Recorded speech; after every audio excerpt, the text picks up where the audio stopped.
વિદ્યાલયની સુવિધાઓ વિશે સવાલો ઊભા થયા છે। વાહરી ધ્રાંગધ્રાની જવાહર નવોદય વિદ્યાલય સુરેન્દ્રનગર જિલ્લાના ધ્રાંગધ્રા તાલુકાના ઈસદરા રોડ પર આવેલ જવાહર નવોદય વિદ્યાલયની સુવિધાઓ વિશે સવાલો ઊભા થયા છે। એક બાજુ આપણી સરકાર દ્વારા મોડેલ શિક્ષણની વાત કરવામાં આવે છે। સરકારી શાળાઓમાં સ્માર્ટ ડિજિટલ બોર્ડ સહિત ટેકનોલોજીવાળા શિક્ષણ જગતની મોટી ઉપાડે જાહેરાતો આપણી મીડિયાઓમાં જોઈએ છીએ, ત્યારે શિક્ષણ જગતમાં ચોંકાવી નાખે તેવો કિસ્સો ધ્રાંગધ્રાની જવાહર નવોદય વિદ્યાલયનો સામે આવ્યો છે। વિદ્યાર્થીઓ તથા વાલીઓ પાસેથી મળતી માહિતી મુજબ અહીંયા કોઈ પણ પ્રકારની સુવિધાઓ નથી।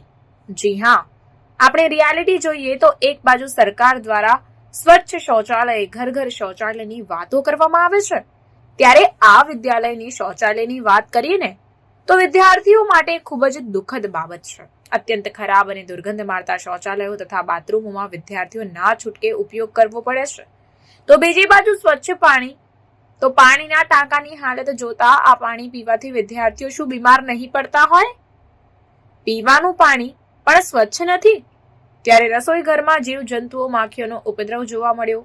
એક બાજુ આરોગ્યલક્ષી વાતો થાય છે અને બીજી બાજુ વિદ્યાર્થીઓનું આરોગ્ય જ જોખમાઈ રહ્યું છે। અહીંયા સવાલો તો ઘણા બધા ઊભા થાય છે। સરકાર દ્વારા આપવામાં આવતી ગ્રાન્ટો જાય છે ક્યાં? કેમ વિદ્યાર્થીઓને નથી મળતી સુવિધાઓ? પ્રાથમિક સુવિધાઓથી પણ વિદ્યાર્થીઓ કેમ વંચિત છે? અરે, શાળાના રૂમોમાં પણ લાઇટ ચાલુ કરતા વિદ્યાર્થીઓ ડરે છે, કારણ કે લાઇટ બોર્ડ જ જોતા ઇલેક્ટ્રિક શોર્ટ લાગવાની ભીતિ સેવાઈ રહી છે। વાહરે મોડલ શિક્ષણની આ અરીસા સમાન પારદર્શક ચિત્ર જોતા તો ખરેખર તંત્ર તથા વહીવટી તંત્ર અને શિક્ષણ વિભાગના પેટનું પાણી હલશે। ખરેખર આની ઉચ્ચ કમિટીઓ દ્વારા તપાસ થવી જોઈએ। હાલ તો વિદ્યાર્થીઓ તથા વાલીઓમાં જવાહર નવોદય વિદ્યાલયના ખાડે જતા વહીવટ તથા અસુવિધાઓ સામે રોષ ભભૂકી ઉઠ્યો છે।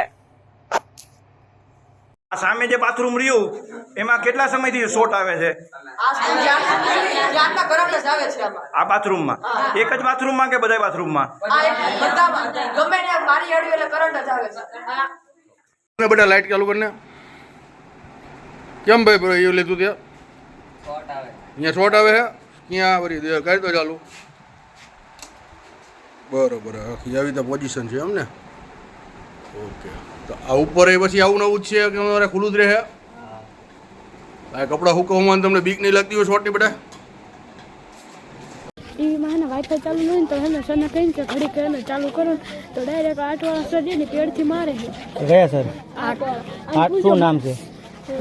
ભૂષણ સર ભૂલજો મને આને મારી તો શું લેવા મારે છે? એમ કે વાઈફાઈ ચાલુ કરો ને અમાર ટીવી તો એમ કે ક્રાફ્ટિંગ ને બધું જોવું તો ડાયરેક્ટ ના પાડે। અમાર રૂમમાં હે ને ટીવી લગાડીને એમાં નેટ ના બાકી અંદર આવે કોને મારેલા? મને આજ મારે એટલે કેવી રીતે મારે? પેડે અને ફૂલ પેડા લોખંડની ઇનથી તો ચોટાડે વાહન એટલે વાઈફાઈ નું ચાલુ કરવાનું કેવું એટલે ભણવા બાબતે તમારે ભણવું હોય ને વાઈફાઈ ચાલુ કરાવવું હોય સાહેબ મારે છે। તારું નામ શું? કેટલું ભણે છે? તારું નામ? કેટલું ભણે? તારું નામ બેટા? હે બિયાવન નહીં મુજાવન નહીં હો।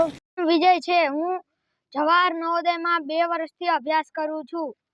અહીંયા પાણીનો પ્રોબ્લેમ, પાણી મોડું આવે છે, બાથરૂમ 2 મહિનાથી બન્યા નથી અમારા હાઉસમાં, અને પછી સાફ સફાઈ અમાર કંથી જ બધી કરાવે છે, અને અમારા હાઉસમાં બધું લાવવાનું અમારે જ તે। જયેશ પટેલ નામ છે સર, મારું સંતાન અહીંયા 7th એમાં ભણે છે।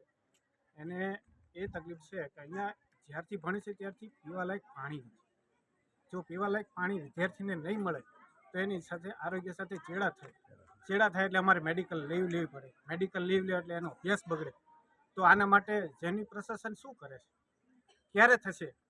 ક્યારે આ બાળકોના આરોગ્ય સાથે આમ ક્યાં સુધી ચેડા થશે? બસ મારો એ જ મુદ્દો છે કે જલ્દીથી જલ્દી પ્રશાસન પાણી માટે કંઈ વ્યવસ્થા કરે। નર્મદાનું પાણી એ બાજુમાં 500 મીટર કેનાલ છે, નર્મદાનું મીઠું પાણી જાય છે અને અહીંયા બાળકો પાણી માટે તરસે છે। અમારે વાલી મિટિંગ હોય ત્યારે પણ ઘરેથી પાણી લઈને આવવું પડે છે છોકરાઓ માટે કે મીઠું પાણી છોકરાઓ પીવે। એના માટે હવે મારી એક જ વિનંતી પ્રશાસનને છે કે જલ્દીથી જલ્દી વિદ્યાર્થીઓને મીઠું પાણી મળે। બસ એ જય હિન્દ।